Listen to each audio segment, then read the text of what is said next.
After a busy morning training on pump operations, the members of your company sit down at the firehouse kitchen table. The conversation is a typical firehouse kitchen, giving each other a hard time, laughing with each other, solving the world's problems, the political problems, the labor problems, etc., etc., etc. Suddenly, tones break up the conversation.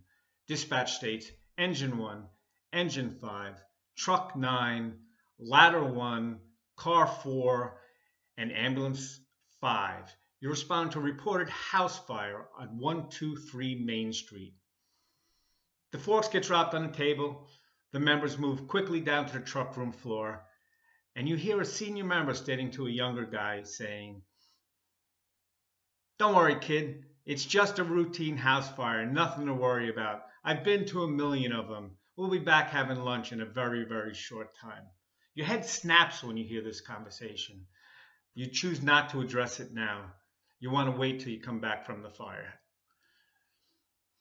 House fires are not routine. We need to understand that.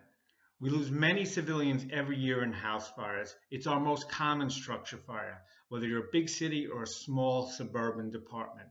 House fires, private dwelling fires are definitely the most common fire we go to, but the losses can be incredible.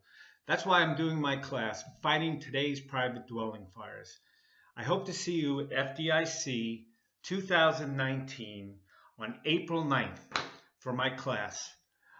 We'll discuss some of the shortcomings, some of the thoughts, some of the processes, and what's going on in today's private dwelling fires. I hope to see you there.